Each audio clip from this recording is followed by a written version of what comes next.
Yo, what is up, guys? It's Freddy Knows Ball, and we're back here with a brand new video today. Let's get right into it. So when it comes to probability, you're trying to find how many there are in total versus how many of the one you need there are.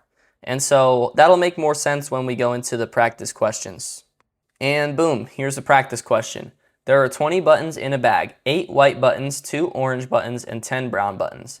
If one of these buttons is selected at random, what is the probability of selecting a white button? We know that there are 8 white buttons in total, and we know that there are 20 buttons in total. The probability of selecting a white button will be 8 in 20, and B shows that perfectly, 8 over 20. There is an 8 in 20 chance that you will pull a white button out of the bag. So that one you can pretty much just use your head for. That was an easier one, but let's move on. So this is actually a pretty rare question type on the SAT, but I definitely want to cover it. A survey was conducted using a sample of history professors selected at random from the California State Universities. The professors surveyed were asked to name the publishers of their current texts.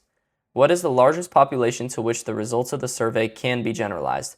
So for these questions, guys, this is the strategy. Look at the sample that the survey was conducted with. That is pretty much the largest population the survey can be generalized. So who was the survey conducted with? History professors from the California State Universities. So that's what I'm looking for in the answer. History professors at all California State Universities. Perfect. That's C, and that's the correct answer. So just kind of keep that in the back of your head, guys. It is a pretty rare question type, like I said, but you don't want to get this one wrong. All right, now this question is a little similar, but it's also very different at the same time. A city has 50 city council members.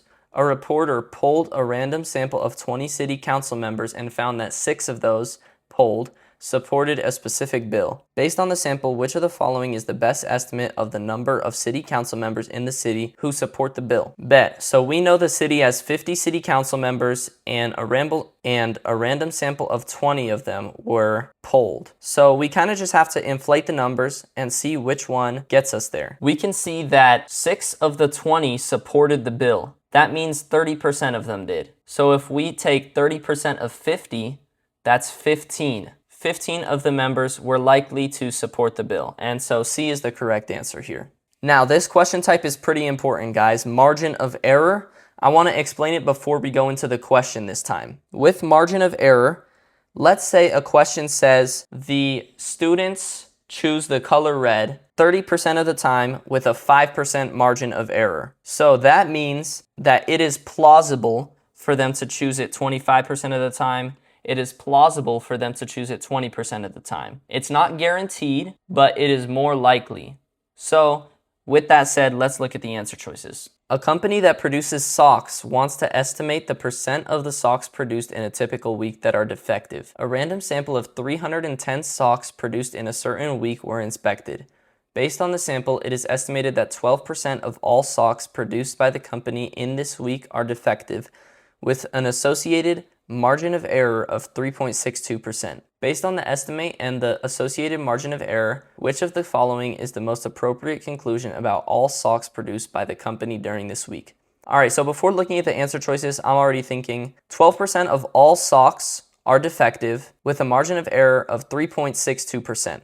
That is what I'm thinking is the most appropriate conclusion. 3.62% of the socks are defective? No, that's not what we're saying. It is plausible that between 8.38 and 15.62% of the socks are defective.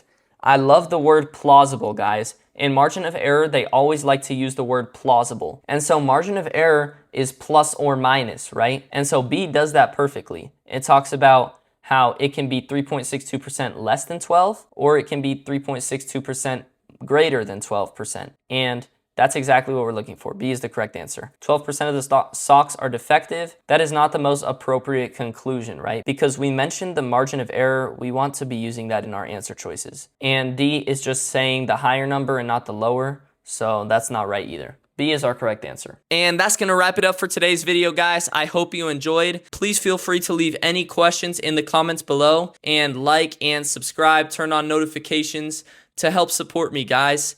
And I'll see you guys in the next one. Peace.